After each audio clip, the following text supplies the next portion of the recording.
O áudio que vocês vão ouvir agora é parte do podcast Xadrez Herbal. Caso vocês queiram ouvir mais sobre esse assunto e outros temas de política internacional, é só ir em xadrezverbal.com.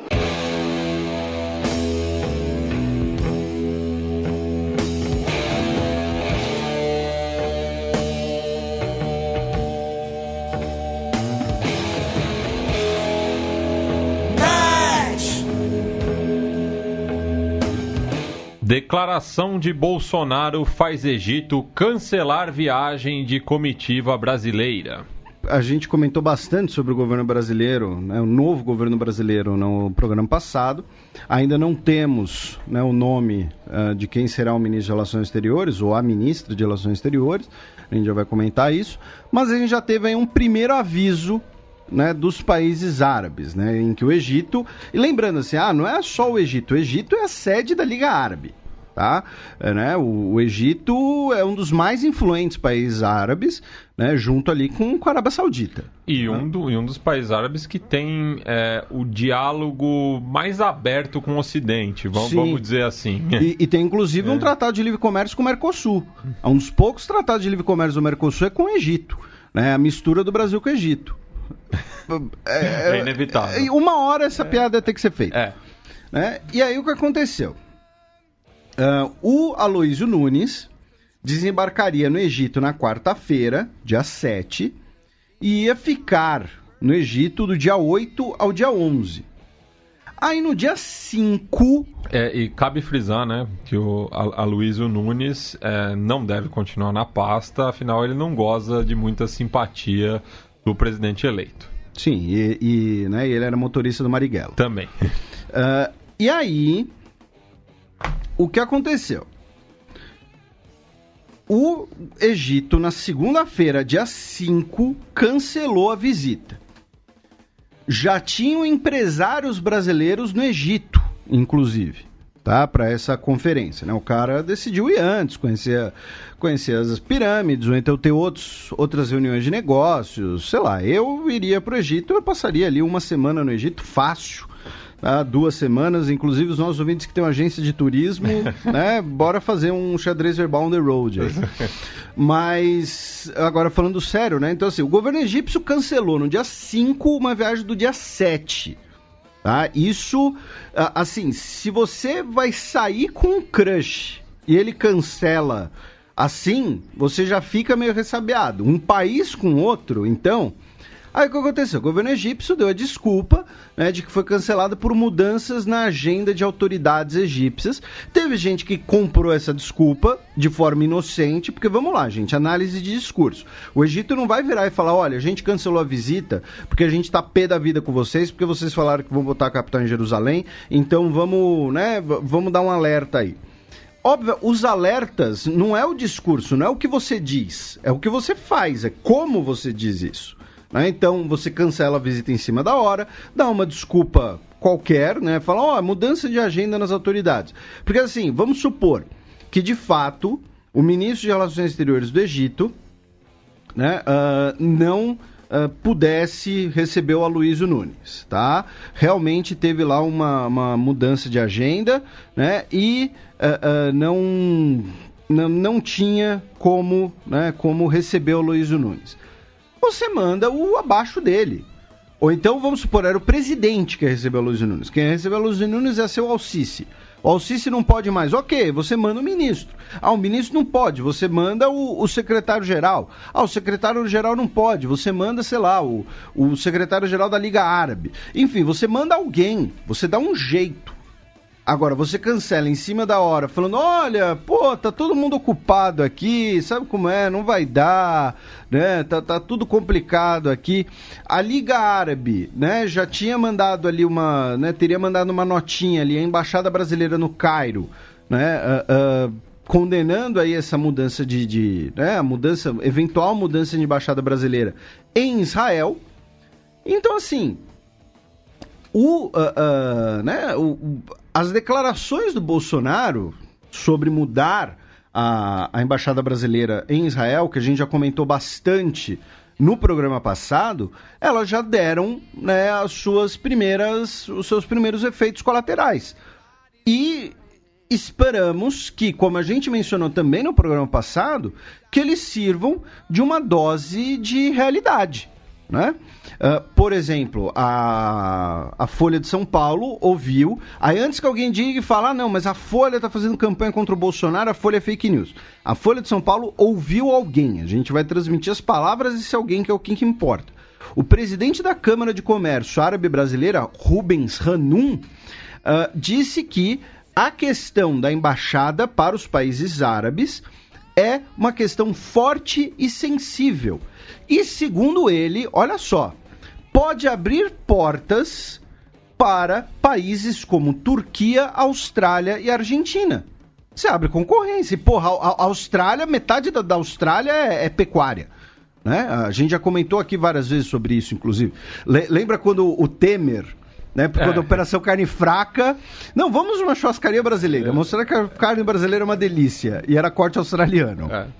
Então, assim, já é um primeiro alerta. O Egito cancelar essa visita em cima da hora. Independente da justificativa que tenha sido dada, tem que se prestar atenção no que aconteceu, no que foi feito e em como foi feito. Cancelar uma visita, um evento de 3 dias com empresários que já estavam no Egito em cima da hora. Tá? Isso não é pouca coisa. Vamos lembrar, o Brasil é o maior exportador de carne halal do mundo. Tá? A carne halal é a carne abatida de acordo com os preceitos do Islã. Tá?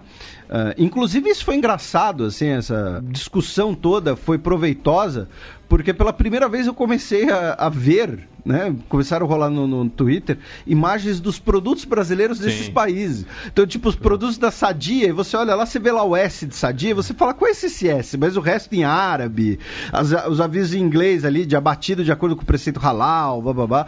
Achei interessante e curioso, né?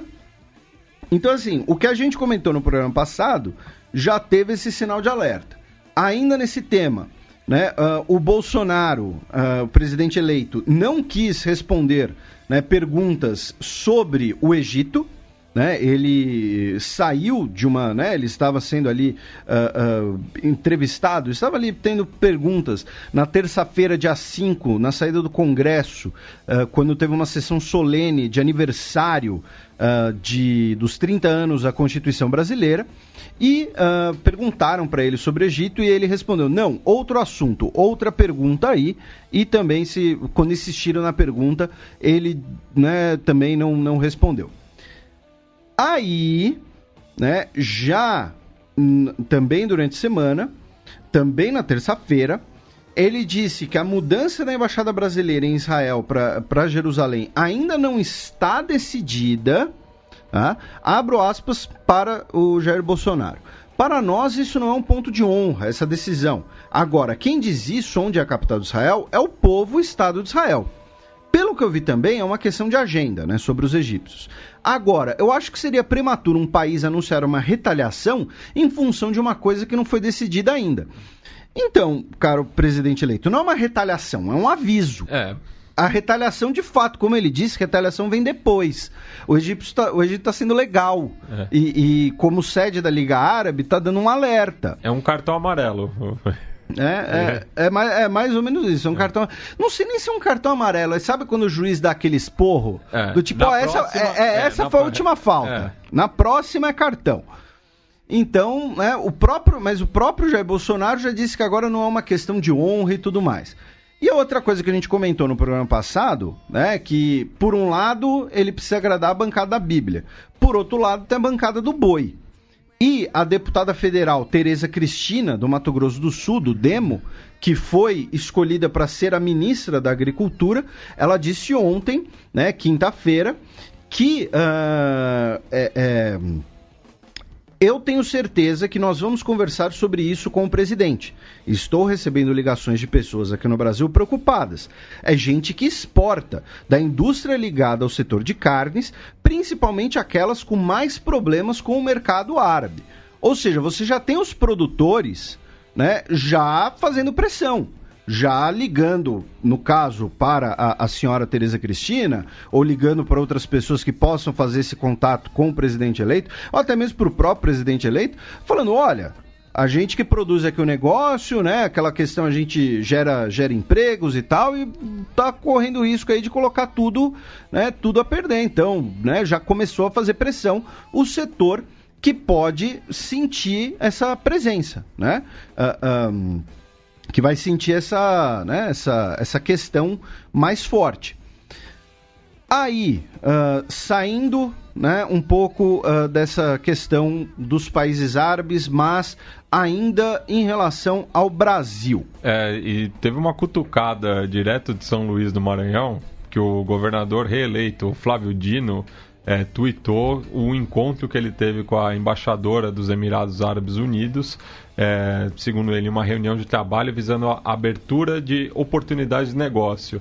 E daí ele frisou: como todos sabem, os países árabes são parceiros comerciais importantes para o Brasil. E ele que é comunista. Ele é comunista de fato. Do Partido Comunista do Brasil. Ele é comunista.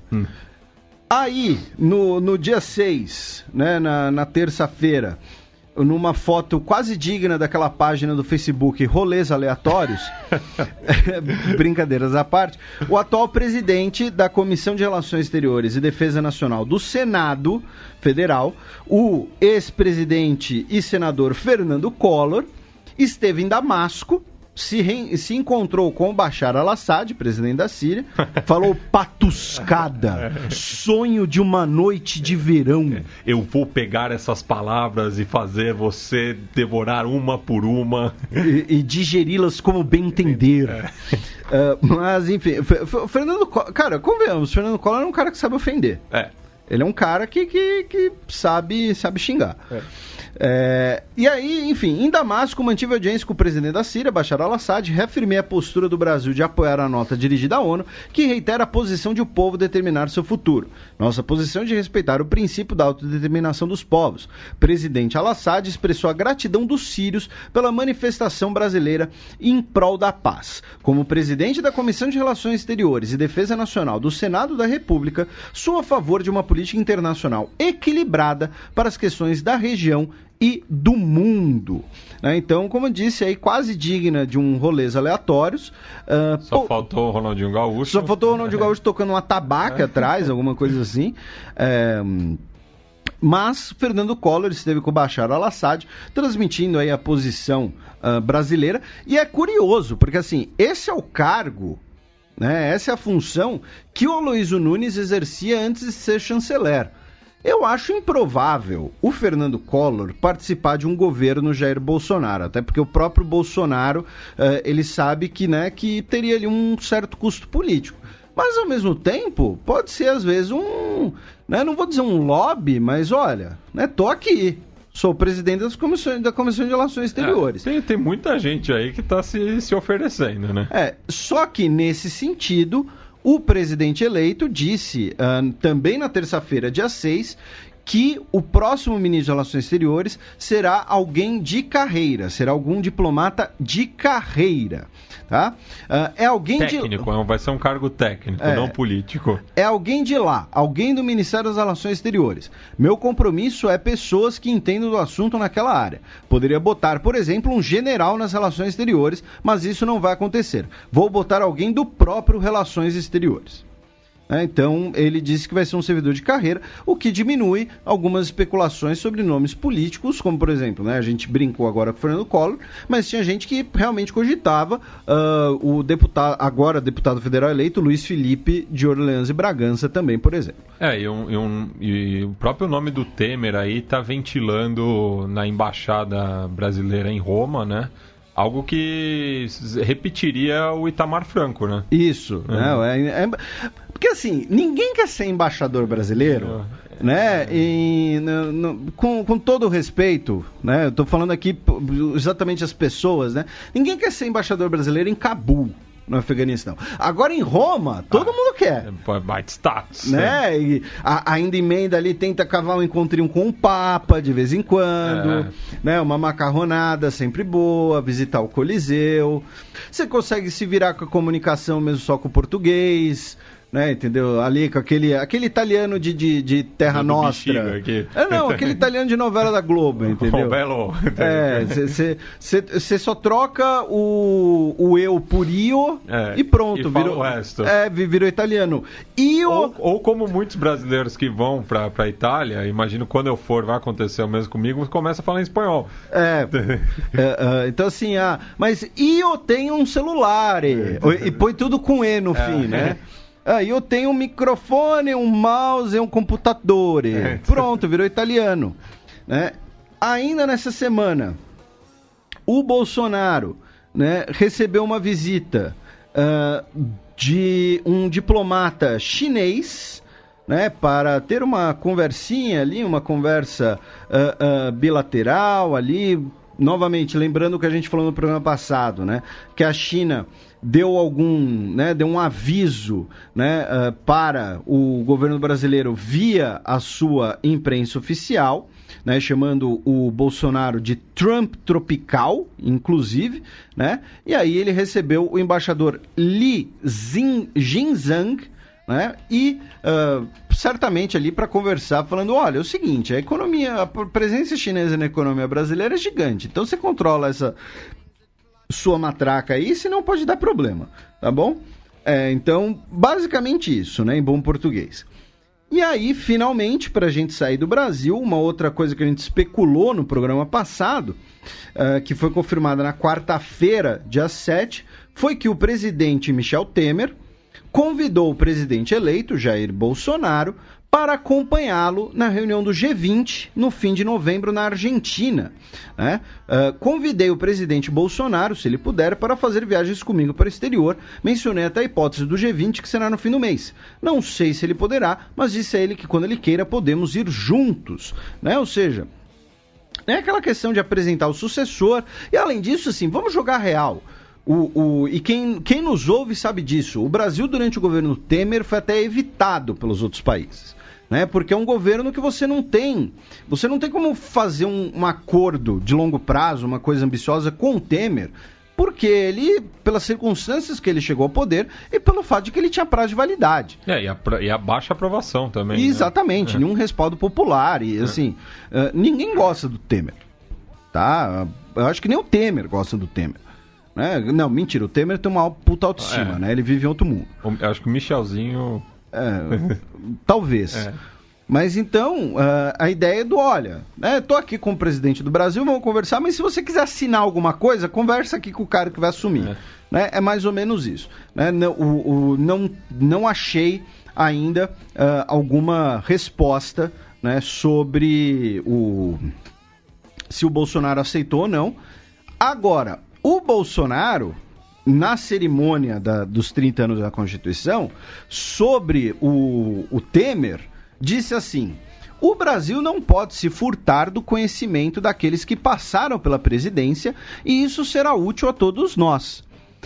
Eu realmente acho que esse é um pensamento bastante republicano, né? Comendo esse pensamento republicano, porém acho interessante ele falar isso nesse momento, né? Porque assim, então quer dizer, assim, o conhecimento daqueles que passaram pela presidência. A Dilma Rousseff ficou 5 anos na presidência do Brasil, o Lula ficou 8 anos na presidência do Brasil, o FHC ficou 8 anos na presidência do Brasil, e o Bolsonaro disse que tinha que fuzilar o FHC, que o Lula tinha que apodrecer na cadeia e que a Dilma tinha que morrer de câncer.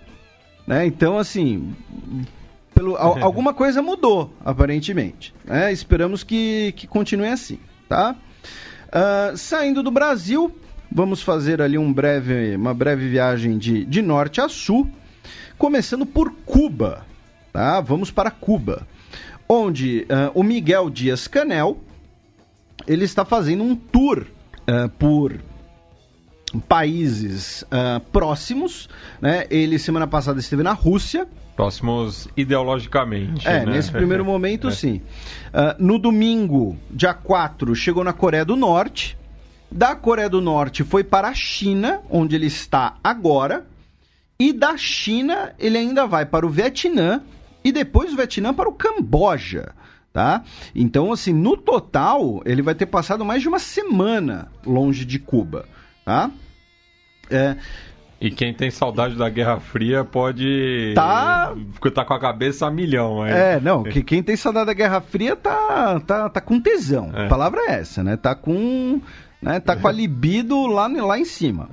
Mas assim, e aí entra, né, talvez uma explicação, né, que é o seguinte, por que o Miguel, né, o Miguel Díaz-Canel, presidente cubano, está viajando a esses países?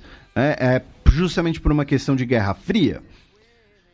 Não apenas, claro, acaba sendo um resquício ali da Guerra Fria, mas é o seguinte, Cuba iniciou o seu processo de abertura econômica, a gente comentou bastante sobre isso em programas recentes, foi tema, inclusive, de uma coluna minha recente na Gazeta do Povo, e agora, por essa questão, né, dessa abertura econômica, a Cuba vai aprovar uma nova Constituição, né, vai passar por um referendo em fevereiro, que reconhece propriedade privada, reconhece uma abertura de mercado, né? Então, assim, Cuba está se abrindo para investimentos.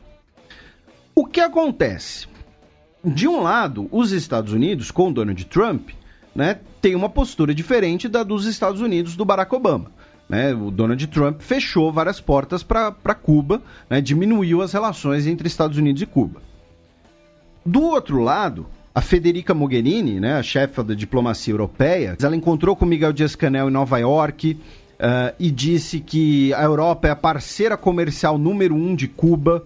Né? A Europa já se demonstrou muito interessada em fazer diversos investimentos em Cuba. A Europa já está comprando briga com os Estados Unidos em relação ao Irã. Em relação ao fim do acordo nuclear com o Irã. A Europa já disse que vai dar um jeito de contornar as sanções, vai usar ali basicamente escambo para contornar as sanções dos Estados Unidos e não usar o dólar. Então a Europa já comprou briga com os Estados Unidos em relação ao Irã, quer esperar um pouco a poeira baixar para comprar uma briga em relação a Cuba. A verdade é essa. Então Cuba está num processo de abertura econômica, na qual a maior economia do mundo, ali do lado, está com as portas fechadas, pelo menos no momento.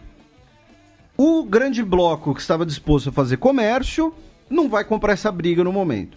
Então, vamos conversar com quem? Vamos conversar com quem já comprava a nossa briga. É basicamente isso. Então foi para a Rússia, onde assinou acordos de cooperação técnica em obras de infraestrutura, tá? Abertura de estradas, multiplicação de estradas. Foi para a Coreia do Norte. Lembrando que Coreia do Norte e Cuba são amigas, digamos assim, desde a década de 1960. Ambos os países não respeitavam as sanções impostas uns aos outros pelos Estados Unidos. Tem um intercâmbio tecnológico relativamente grande. Cuba mandava armamentos para a Coreia do Norte para serem consertados, para serem melhorados, desenvolvidos. Cuba boicotou as Olimpíadas de Seul em 1988, foi um dos poucos países que se solidarizou com a Coreia do Norte, porque a Coreia do Norte tinha feito uma proposta de receber em conjunto, né? E aí o Comitê Olímpico Internacional não aceitou, foi só em Seul, e aí Cuba boicotou as Olimpíadas em solidariedade, e Cuba em 88 era uma baita potência olímpica, né? Então, assim, Cuba e Coreia do Norte têm uma relação próxima, não apenas também ideológica, né, mas uma relação também em setores industriais, envolvimento armamentista. Aí o Miguel foi para a China, né, onde... detalhe, nessa visita do Miguel Díaz-Canel à Coreia do Norte, foi revelado o primeiro retrato oficial do Kim Jong-un. Tá? Kim Jong-un agora está na galeria, de fato, tá, de líderes, né, da Coreia do Norte. Tá lá o vovô dele, o papai dele e agora ele, tá? Então agora com o retrato oficial, isso quer dizer que o seu retrato estará presente agora nas escolas, na sociedade, nas ruas e tudo mais, tá? Né? Vocês certamente já viram como a presença dos retratos oficiais, né, do Kim Jong-il e do Kim Jong-sun, né, são quase onipresentes, né, na Coreia do Norte, e agora o retrato dele também vai estar presente, tá? Só para mencionar. E aí o Miguel Díaz-Canel foi para a China encontrou-se com o Xi Jinping. Repito, né, ele está na China ainda nesse momento. Foram até o mausoléu do Mao Tse-tung, teve lá cerimônias, né, e pretendem assinar diversos acordos, né, de cooperação e acordos comerciais de investimentos também. Tá? Mas como a visita ainda está rolando, ainda não tem muitas informações sobre o que já foi assinado. Tá? Então, essa informação, muito provavelmente, a gente vai passar no programa que vem. Tá? Para esse programa de hoje, infelizmente, ainda não temos muitas informações.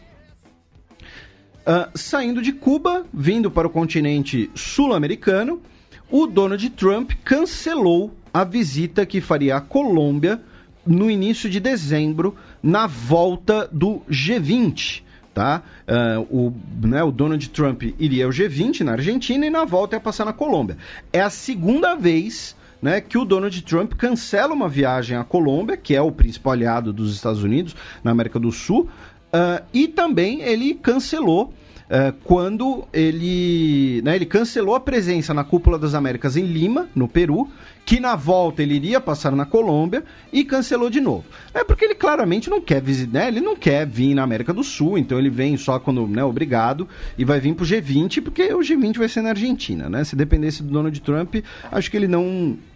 Né? Talvez ele vá para a Argentina, porque a Argentina é mais frio, o clima é mais ameno, né? Ele é brother do pai do Macri, então, né, tem toda essa relação.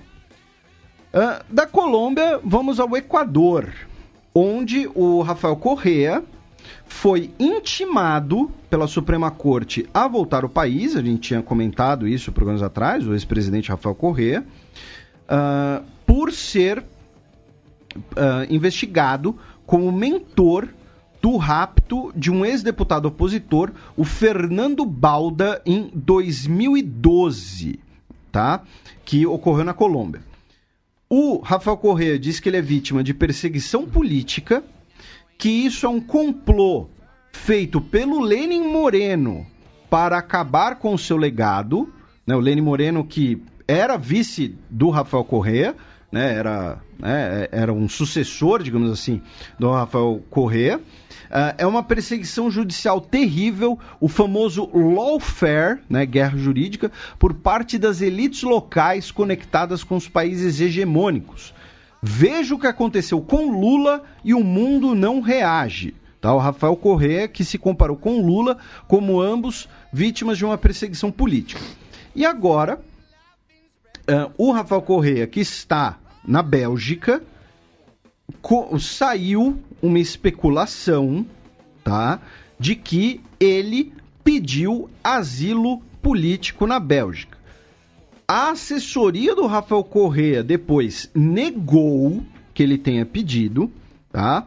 O advogado do Rafael Correa, o Caupolicán Ochoa, disse que não houve esse pedido de asilo, porém isso não é descartado. E o Rafael Correa só pode ser julgado se estiver presente na corte, né, como deveria ser sempre. Então, o Rafael Correa acusa o processo de ser uma perseguição política, está na Bélgica, porém é especulado apenas se ele pediu ou não asilo. E aí do Equador vamos para o Chile, né, meu caro Matias? Exato, temos duas notícias relacionadas ao Chile, uma de ordem interna, outra externa. Vamos começar pela da semana passada, já que a Oficina Francesa de Proteção aos Refugiados e Apátridas concedeu o asilo ao Ricardo Palma Salamanca, ele que fazia parte da Frente Patriótica Manuel Rodrigues, que era uma organização paramilitar de oposição ao regime Augusto Pinochet, que surgiu ali na década de 80, mas que seguiu atuando após o fim do regime. Inclusive, um dos atos mais famosos da frente foi o sequestro do Washington Oliveto aqui no Brasil. E o Palma Salamanca, ele foi condenado pelo assassinato do senador Jaime Guzmán e também na participação do sequestro do Christian Edwards, isso já em 1991, durante o governo do Patrício Aylwin. Isso gerou um mal-estar, né, entre o governo Piñera e o Ministério de Assuntos Exteriores da França, e daí houve um ruído aí na relação entre os dois países, mas algo que será ainda negociado, né? Lembrando que a França foi um dos países que mais recebeu refugiados políticos chilenos durante a ditadura do Pinochet. E brasileiros também, né? O Celso Furtado passou mais de uma década lecionando lá. Sim, Fernando Henrique. E essa é uma coisa que muitas vezes é pouco debatida, como a ditadura militar, no caso brasileira, desperdiçou uma geração de cérebros. Porque os nossos caras fodões, com o perdão da palavra, foram dar aula lá fora, muitos deles, né? Mas, enfim, tem nada a ver. Já na segunda-feira, o governo Piñera enviou, através do embaixador da França no Chile, o Roland Dubertin, uma carta manifestando, né, a sua desconformidade com a decisão da OFPRA, e a embaixada respondeu que esse é um organismo público que se pronuncia com total independência dentro do marco da lei francesa sobre as solicitações de asilo. E já falando no começo da semana, né, o Piñera fez um discurso no Congresso chileno, em Valparaíso, sobre os fundos de pensão privado, mas ele não citou nominalmente a sigla da AFP, né? Tava falando de um novo projeto aí de aumentar de 10%, de 10% a 14%, né, o salário, mas o que complica no caso, Felipe, até pelo fato do próprio irmão mais velho do Piñera ter sido o responsável pela criação dos fundos privados de pensão, é que no ano que vem, 2020, já vai estar formando aí a primeira geração de trabalhadores chilenos que vai se aposentar trabalhando integralmente nessa nova regra, né? E chama muito a atenção que 9 entre cada 10 mulheres pensionadas pela AFP recebe uma quantia debaixo da linha da pobreza. Então deu ruim, né? O governo chileno tá com essa bomba na mão aí por conta dos fundos de pensão privado. Lembrando que foi uma das grandes pautas de manifestações nos últimos anos no Chile, né?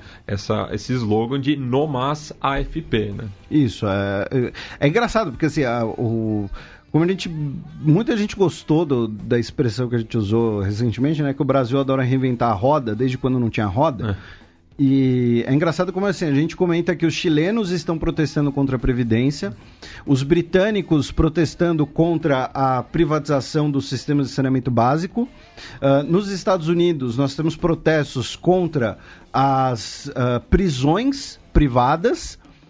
E aqui no Brasil falam de todas essas ideias como se fossem grandes novidades, como se não existissem em outros lugares do mundo, como se não tivesse sido tentado em outros lugares do mundo. Mas ouçam mais Xadrez Herbal. Pois é.